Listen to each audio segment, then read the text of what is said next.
آپ دیکھ رہے ہیں عطا بخاری یوٹیوب چینل۔ قرآن کریم کی مسلسل ایکسپوزیشن کے سلسلہ میں آج ہم سورہ البقرہ کی آیت نمبر 279 کی ایکسپوزیشن کریں گے۔ تو یہ آیت جو ہے بڑی اہم ہے، کیونکہ اس کے اندر کچھ الفاظ جو ہیں بڑے وضاحت طلب ہیں، تو آپ ان کو غور سے سمجھیے گا کہ تاکہ پورا اس کا جو مفہوم ہے وہ صحیح ہمارے سامنے آ سکے۔ تو ربا کے سلسلے میں بات ہو رہی ہے، پیچھے آیات جو ہیں وہ اسی سلسلے میں ہیں، اور یہ آیت بھی ربا کے سلسلے میں ہے۔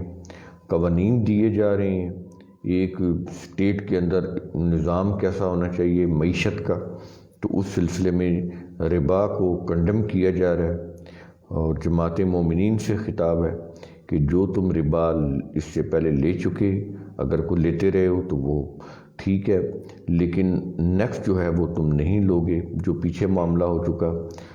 تو اس کو قرآن کریم کہتا ہے کہ ٹھیک ہے، وہ جو ہو چکا سو ہو چکا، لیکن نیکسٹ جو ہے وہ تم نہیں لے سکتے۔ تو اس سلسلے میں یہ جو آیت ہے، یہ اس میں کہا جا رہا ہے کہ فَإِن لَّمْ تَفْعَلُوا۔ اب یہ جو فَإِن لَّمْ تَفْعَلُوا ہے، تو اس میں پیچھے سے جو پھر دیکھ لیں کیا ہے، پیچھے کیا بات ہو رہی تھی 278 کے اندر، اس میں یہ بات ہو رہی تھی کہ اے جماعت مومنین، تم اللہ کے قانون کی نگہداشت کرو، اور ربا سے جو کچھ کسی کے ذمہ باقی رہ گیا ہے اسے چھوڑ دو۔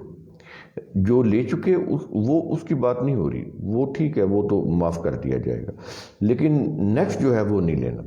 اور آگے کہتا ہے کہ اگر تم اللہ کے قوانین کی صداقت پر یقین رکھتے ہو تو پھر تم اسے نہیں لو، جو بھی ربا کے سلسلے میں کچھ باقی رہ گیا وہ نہیں لو۔ اور آگے کہتا ہے فَإِن لَّمْ تَفْعَلُوا، یہاں سے 279 جو آیت ہے وہ شروع ہو رہی، فَإِن لَّمْ تَفْعَلُوا، پھر اگر تم نے ایسا کیا، یعنی ربا میں سے جو کسی کے ذمے باقی رہ گیا ہے اسے نہ چھوڑا، اسے لینے کی کوشش کی یا لینا شروع ہو گئے، تو کہتا ہے فَاذَنُوا بِحَرْبٍ مِّنَ اللَّهِ وَرَسُولِهِ۔ یہ بڑے اہم الفاظ ہیں، میں ابھی اس کو ایکسپلین کروں گا کہ فَاذَنُوا تو خبردار ہو جاؤ، یہیں سے اذن ہے، خبردار ہو جاؤ، بِحَرْبٍ مِّنَ اللَّهِ وَرَسُولِهِ، اللہ اور اس کے رسول سے جنگ۔ یہ جو ہے من اللہ، اللہ کی طرف سے، ورسولہ، اور اس کے رسول کی طرف سے، پھر تم خبردار ہو جاؤ جنگ کے لیے۔ اب یہاں پر یہ چیز سمجھ لیں کہ نہ تو اللہ جنگ کرتا ہے، بلکہ وہ تو ہمارے سامنے بھی نہیں ہے۔ نبی کریم صلی اللہ علیہ وسلم وہ بھی ہمارے سامنے نہیں، وہ بھی وفات پا گئے، تو یہ اللہ اور اس کے رسول کی طرف سے کیسے جنگ ہو گئی؟ ربا جو بھی کھاتے ہیں یا جو بھی ربا کا کام کرتے ہیں ان کے خلاف وہ کیسے جنگ کریں گے؟ تو ہمارے سامنے تو دونوں نہیں ہیں، تو ہم نے تو اپنی ایک اسٹیٹ کا نظام چلانا ہے، اس میں نہ اللہ ہے نہ اس کا رسول ہے۔ تو یہ پھر قرآن کریم یہ کیوں لفظ استعمال کر رہے ہیں من اللہ ورسولہ؟ تو ہم نے یہ کئی دفعہ آپ کو بتایا تھا کہ جب بھی قرآن میں اللہ اور اس کا رسول آ جائے، جیسے اطیعوا اللہ واطیعوا الرسول، اطاعت کرو اللہ کی اور اس کے رسول کی، تو اس کا مطلب یہ نہیں ہے کہ اللہ کی اطاعت قرآن کی روح سے، جیسا کہ مذہب کی روح سے بتایا جا رہا ہے، اور رسول کی اطاعت جو ہے وہ جو وفات رسول کے 300 سال کے بعد جو پرشیا کے اندر روایات وضع ہوئیں اور مشہور کی گئیں کہ یہ اقوال رسول ہے، تو رسول کی جو اطاعت ہے وہ ان روایات کی روح سے۔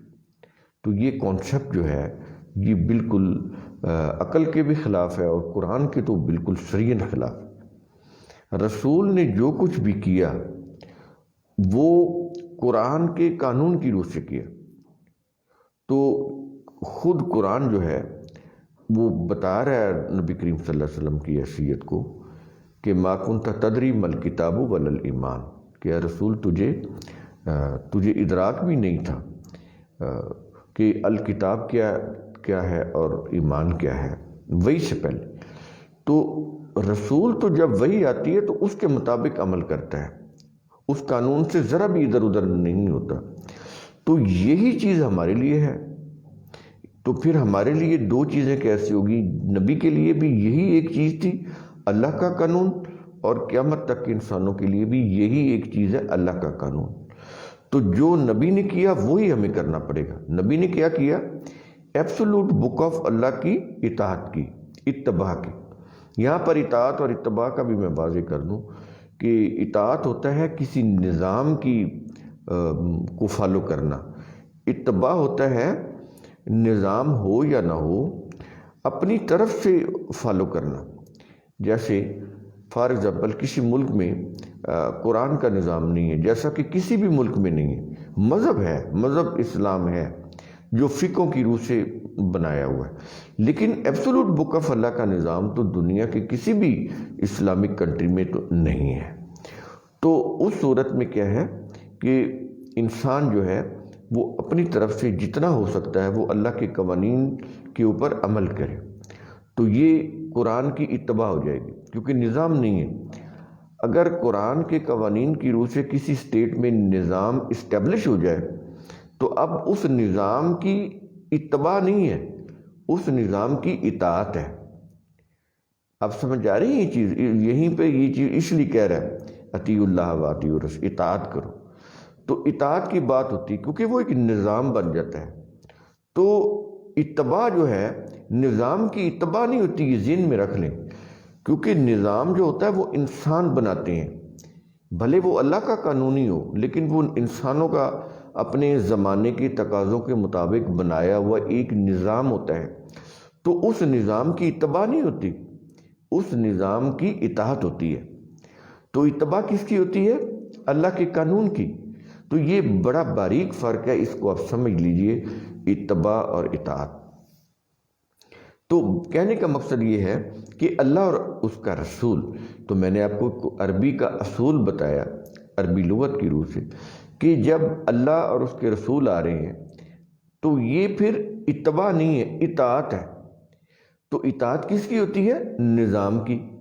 اب نبی کریم صلی اللہ علیہ وسلم نے جو بھی اس دور کے حساب سے اللہ کے قانون کی روح سے جو نظام قائم کیا، تو وہ انہوں نے اپنی سمجھ اور بصیرت کے مطابق اس دور کے تقاضوں کے مطابق وہ نظام قائم کیا۔ اب وہ تقاضے بدل گئے ہیں، قانون وہی ہے اللہ کا، یعنی یہ جو کتاب اللہ ہے قرآن، اس دور میں بھی یہی تھی، آج بھی یہی ہے، قیامت تک بھی یہی رہے گی، یہ نہیں بدلے گی، اس کے قوانین نہیں بدلیں گے، اس کے قوانین کانسٹنٹ ہیں۔ اور جو طریقے ہوتے ہیں ہر دور کے وہ ویریبلز ہوتے ہیں، بدلتے رہتے ہیں، حالات کے مطابق بدلتے رہتے ہیں، ان کی ترجیحات بھی بدلتی رہتی ہیں۔ اب اگر نبی کریم صلی اللہ علیہ وسلم کے دور کا کوئی وہ طریقہ لے کر آئے تو وہ رائج نہیں ہو سکے گا، زمانے کے حالات بدل گئے تو چیزیں تبدیل ہو گئی۔ تو قانون وہی ہے جو رسول صلی اللہ علیہ وسلم کے دور میں تھا اور جس کی روح سے نبی کریم صلی اللہ علیہ وسلم نے ایک معاشرہ تشکیل دیا۔ ایسے ہی صدیق رضی اللہ عنہ، عمر رضی اللہ عنہ، عثمان رضی اللہ عنہ اور آگے معاویہ رضی اللہ عنہ، تو یہ انہوں نے اللہ کے قوانین کی روح سے حکومتیں تشکیل دیں، لیکن زمانے کے حالات واقعات کے مطابق، تو وہ اب دور نہیں رہا، بدل گئے، قوانین وہی ہیں۔ تو یہ چیز میں اس لیے آپ کو بتا رہا ہوں کہ یہاں پر اللہ اور اس کا رسول آ رہا ہے، اس کی طرف سے جنگ کن کے خلاف؟ جو ربا کا کام کرتے ہیں۔ تو یہاں سے آپ یہ سمجھیں کہ یہ پھر نظام ہے، نہ اللہ ہمارے سامنے ہے نہ رسول ہمارے سامنے ہے۔ رسول صلی اللہ علیہ وسلم کی تو وفات ہوگی، تو وہ جنگ کیسے کریں گے؟ تو اللہ بھی کوئی جنگ نہیں کرتا خود، وہ ہمارے سامنے بھی نہیں ہے۔ تو یہ نظام کی بات ہو رہی ہے، اور اسی سے میں نے آپ کو یہ بھی بتایا کہ جب اللہ اور اس کا رسول آ جائے تو نظام کی اطاعت ہوتی ہے، اتباع نہیں، اتباع صرف کتاب اللہ کی۔ تو یہ بڑا باریک فرق ہے، اس کو آپ سمجھ لیں۔ اگر پھر بھی کلیئر نہیں ہوتا، کوئی ڈاؤٹ ہے اس میں، کوئی کسی قسم کا ایلوژن ہے، تو آپ مجھ پہ ٹیلی فونیکلی فون کر کے دوبارہ سمجھ لیں۔ یہاں پر میں ڈیٹیل نہیں بتا سکتا اتباع اور اطاعت کی، ورنہ میں بتاتا کہ یہ اتباع کا لفظ قرآن نے کس انداز سے چنا ہے۔ تو کسی وقت پہلے بتایا ہے، لیکن وہ پیچھے ویڈیو ہو گئے، پرانے ہو گئے، تو آئندہ بھی کبھی آیا تو یہ بتائیں گے۔ اب ویڈیو جو ہے وہ طویل ہو رہا ہے، ہم باقی حصہ مکمل کرتے ہیں۔ تو کہتا ہے کہ جو ربا کا کام کرتے ہیں اگر وہ باز نہ آئے، انہوں نے ربا میں سے جو باقی رقم رہ گئی وہ نہ چھوڑی، تو پھر ان کے خلاف جو اسلامک اسٹیٹ ہے اس کا جو سسٹم ہے وہ پھر جنگ کرے گا، تو تاکہ کوئی کسی کا استحصال نہ کر سکے، اس کی ایکسپلائٹیشن نہ کر سکے کوئی بھی فرد۔ تو یہ چیز ہے، یہ بڑی اہمیت ہے ایک اسلامک اسٹیٹ کے اندر، یہ کسی بھی اسٹیٹ میں اگر وہ اللہ کے قانون کی روح سے۔ اور آگے کہتا ہے وَإِن تُبْتُمْ، اور اگر تم توبہ کر لو۔ اب یہ دیکھ لیں گے کتنے قرآن کریم کے الفاظ کس انداز سے چلتے جا رہے ہیں۔ وَإِن تُبْتُمْ، اور اگر تم توبہ کر لو۔ اور پھر وہ توبہ قرآن کریم یہ نہیں کہہ رہا کہ یا اللہ میری توبہ مجھے معاف کر دو، یہ نہیں کہہ رہا۔ اب یہ دیکھیں قرآن کریم کوئی بات کرتا ہے تو پوری اس کی وضاحت کرتا ہے کہ یہ معافی ہے کیا، یہ توبہ ہے کیا۔ معافی تو نہیں ہے، یہ لفظ ہی نہیں ہے معافی کے قرآن میں، توبہ کا لفظ ہے۔ وَإِن تُبْتُمْ، اور اگر تم توبہ کر لو۔ تو توبہ کیا ہے؟ آگے قرآن کریم اس کی وضاحت کر رہا ہے۔ وہ توبہ یہ ہے فَلَكُمْ رُؤُوسُ أَمْوَالِكُمْ، توبہ یہ ہے کہ تمہارے صرف اصل مال جو ہیں بس تم ان کے حقدار ہو، یہ ہوگی توبہ۔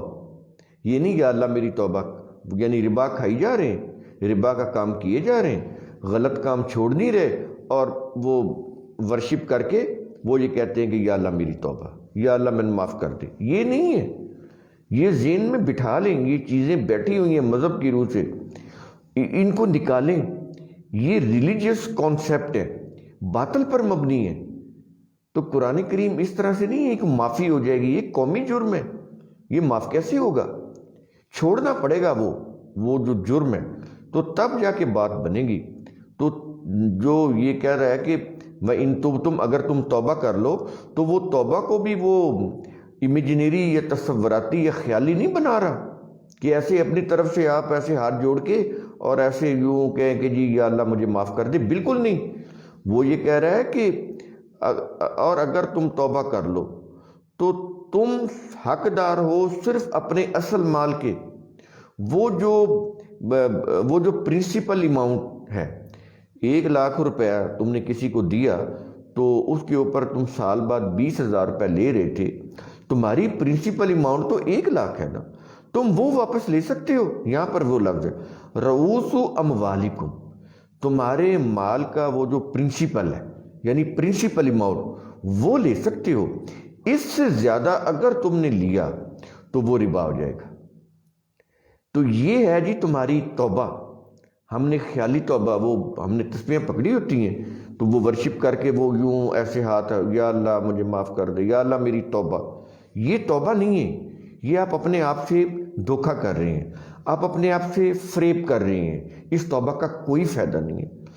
وہ غلط عمل چھوڑنا پڑے گا، صحیح چیز کی طرف آنا پڑے گا، اپنی اصلاح کرنی پڑے گی، تو پھر یہ توبہ قابل قبول ہوگی۔ اور یہاں پر وہ اصلاح کیا ہے، صحیح عمل کیا ہے، غلط چیز کو چھوڑنا کیا ہے کہ اپنا تم پرنسپل اماؤنٹ لے سکتے ہو، ٹھیک ہے وہ لو، لیکن اس سے اوپر کوئی چیز تم نہیں لے سکتے۔ اگر لوگے تو وہ ربا ہو جائے گا، تم مجرم ہوگے، تمہارے خلاف اسٹیٹ جو ہے وہ جنگ کرے گی۔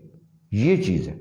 اور آگے کہہ رہا ہے 2 الفاظ ہیں اور بڑے ہی زبردست ہیں، کہہ رہا ہے کہ لا تظلمون، نہ تم کسی پر ظلم کرو، اور آگے کہہ رہا ہے ولا تظلمون، اور نہ تم پر ظلم کیا جائے گا۔ اندازہ لگائیں، قرآن کریم دیکھیں دونوں چیزوں کو مشروط کر رہا ہے۔